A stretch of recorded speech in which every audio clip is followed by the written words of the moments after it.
All right, it is 2:30. Here we go. We are kicking off DYC live. Now, we are supposed to have some kind of, Kevin always likes to have these openings where he's talking about rules and regulations and all that stuff, which I love. And I'm excited that you're here because this is a great new tool for us. But, it's the day before Thanksgiving. So we're throwing all the rules right out the window.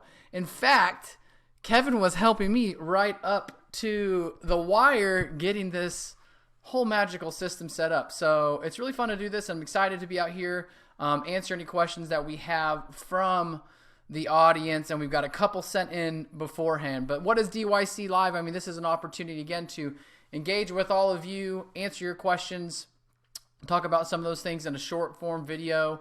And of course, if you need anything else from us, you can always email. We'll send out details below, but we're excited to chat with you. So the day before Thanksgiving, and we're thinking about the holidays, we're thinking about everything that's coming up, and there's questions that were flying at us. And one of the big questions comes from Steve as it relates to online sales and the online sales specialist. And Steve says, I wonder if you had any advice on handling holidays when actual sales centers are closed. What do we do with the online team? Is there best practice? And I thought that was so interesting because, in online sales, we promote and ask everybody, hey, listen, the goal is to get fast answers to your questions. The goal is to have someone who's always answering the phone. But what about holidays when there's nothing to do with those calls? What is the best practice? Well, the best practice is this. If you cannot set an appointment that day, if you are closed for a holiday, day before Thanksgiving, day after, Christmas Eve, Christmas, then online sales specialists, change your voicemail to update it and let everybody know that, hey, we are closed today, but please do leave a voicemail and we'll get back with you. Because that's the biggest thing that we see from the online sales world is they start to get frustrated. I'm supposed to take this call, or I need to talk to someone, but there's nothing to do with it. So that's something we really want to address up front and say, if you cannot set an appointment, change your voicemail. The other tip there that goes along with it is, as you set this up, what you've got to make sure that is happening is it goes straight to voicemail and it's not ringing, because just physically ringing on a true day off, on a true holiday, that's hard. Makes your brain hurt. And so we do encourage you guys, send it straight to voicemail and manage it the next day when you get back into the office, and set those expectations on the voicemail that everything is closed and you'll be just fine. So answer that first question. I want to give a quick little bonus answer to that as we start dealing with the holidays coming up.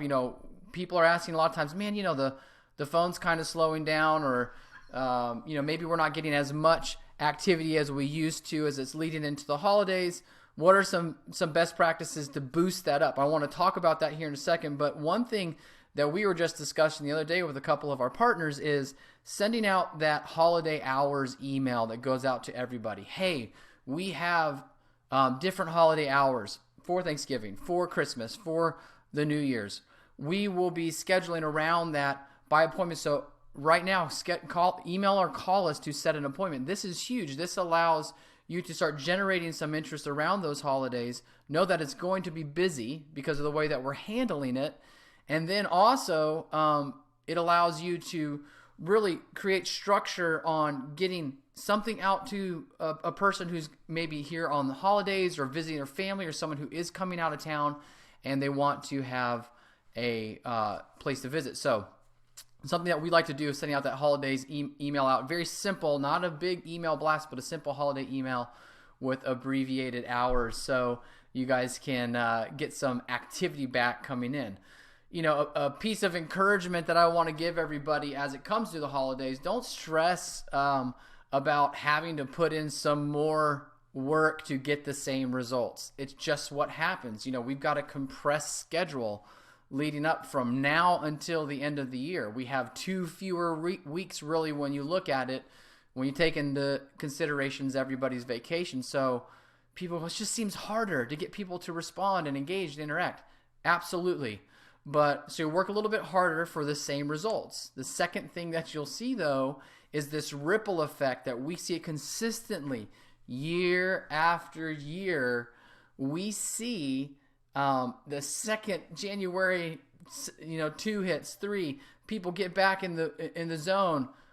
Magical things happen. All that work that you've put in now creates this activity and excitement and enthusiasm and appointments and everything else coming with it. So I just want to encourage you, kind of as it goes into the end of the year and answering that question, you want to make sure that you are putting in that little bit extra effort, and don't be disappointed that it takes more effort to get to the same results. So, all right, I'm going to check over here just to see if there are any questions or comments. Hey, let me know where you're tuning in from. Would love to say hi. I want to see who's tuning in, so let me know. Cooking or stuffing inside the turkey or by itself. Robbie, we're doing barbecue, so I appreciate that. I appreciate that question, but we are actually having barbecue because that's how we roll. I don't know. We may do a turkey as well, but that's a great question. So, got my holiday video recorded schedule sent out automatically from Bomb Bomb. Ingrid, I love that. Ingrid, the video rock star. And that's one thing to do, definitely, is getting that video email, kind of saying the same thing, talking about those holiday hours and expectations that you set up. So that's a really good comment. I love it. Good to see everybody out there. Let me know where you're tuning in from. I always like to say hi. So we got Ingrid and Robbie. Thank you so much. Second question that's coming up. Hey, Martha. Hey, Lindsay. Hey, Jane. Ooh, hello, Boise. We're just talking about Boise, Idaho. This is a time sensitive a little bit with the new changes coming up for the regulations for FLSA, Fair Labor Standards Act, overtime rules. Yeah, what are you talking about this for?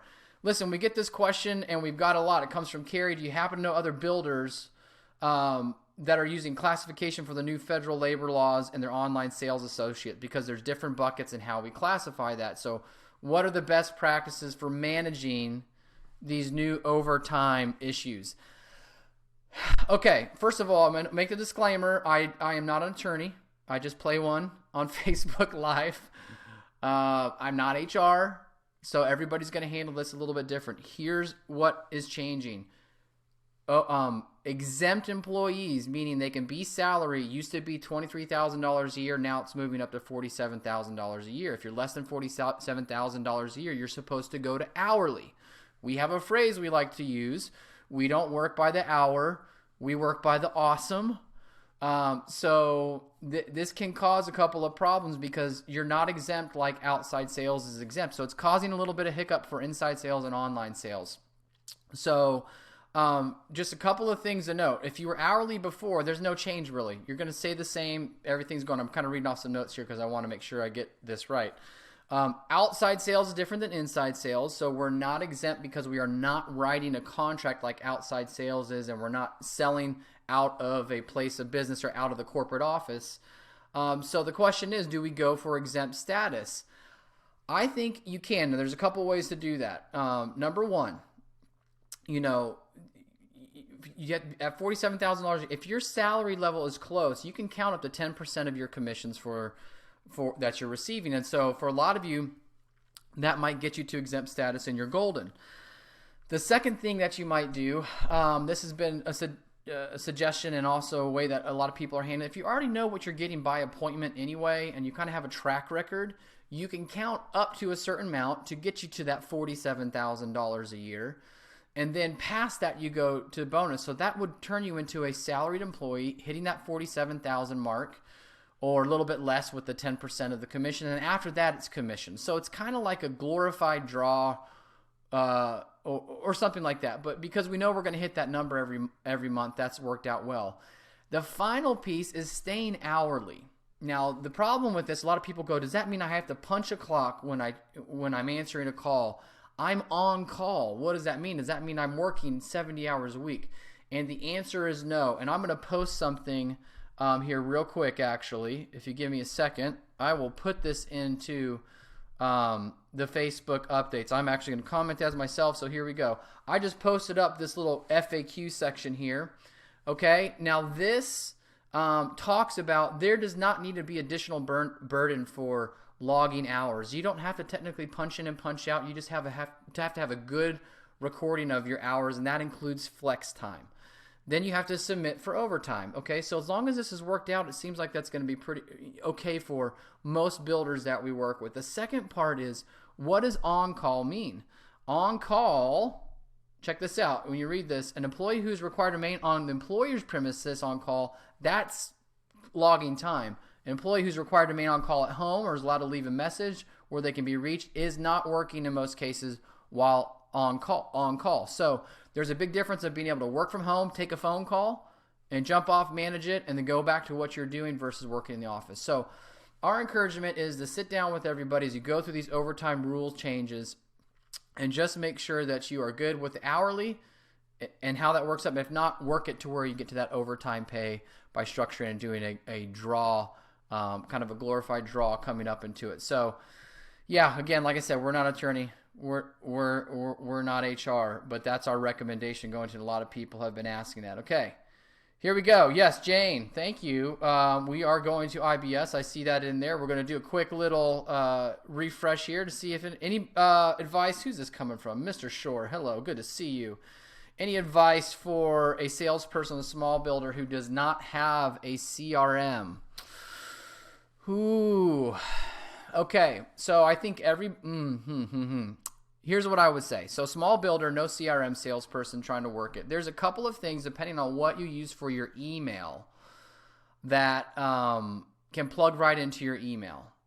I think what I would make, the recommendation I make for the smaller builder that doesn't have a CRM, you know, if you're really constricted by budget and things like that, you can leverage something like a Salesforce, a single seat Salesforce license, which is not that expensive. You know, it's $50, I think, is the latest, roughly right around there for a single seat. It may not do all the automation and things like that, but allows you a place to keep control of your leads and everything else in there. You can look up a lot of different CRMs that are affordable and per seat. I think depending on the builder size, what you always want to go for is plugging into something that's ready to go, because the biggest challenge with CRM is not having the tool, but having something that works and something that you like to use and actually gets you results. So in many cases, you know, industry specific CRMs, we love Lasso. If you have 5 people at your company, it's going to be worth the investment of what Lasso is. But if just one for a small builder, you would have to look outside of that and go you know, with something like Salesforce. But if you've got hosted Gmail or Outlook or however you're doing that, there's also some additional plug-in CRMs that you could use that would be a little bit more affordable.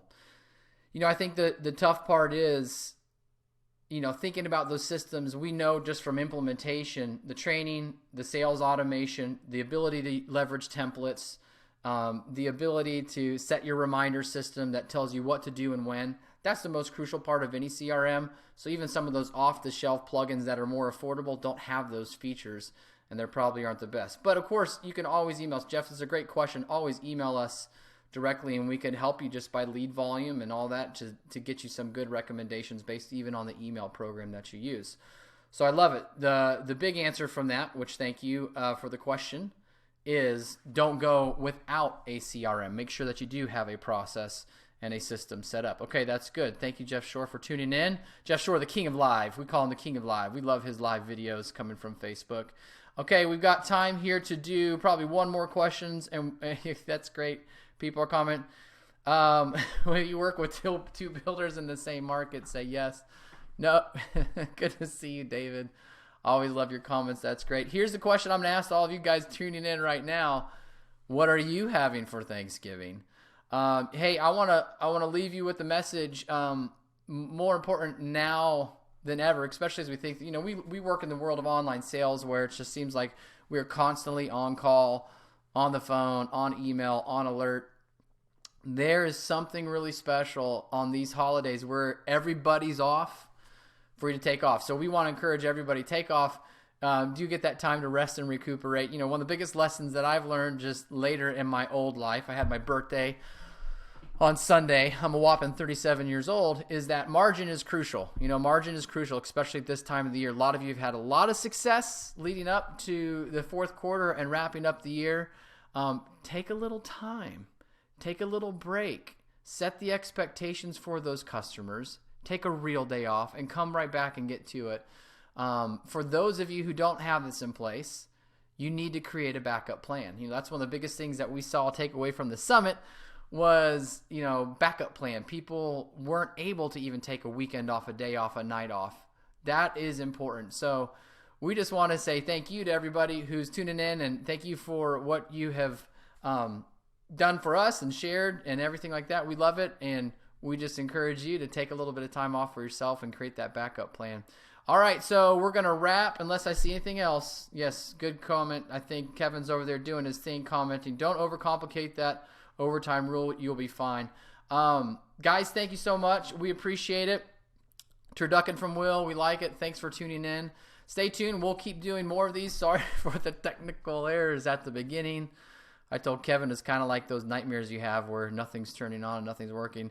Stay tuned for more emails. And for those of you who don't have it on the page to be notified of live video, be sure to go check that and make sure it's live. And you can sign up for more DYC Live coming on Facebook right from our email newsletter at doyouconvert.com. Thanks again for tuning in. Everybody have a great holidays. Happy Thanksgiving. We'll see you soon.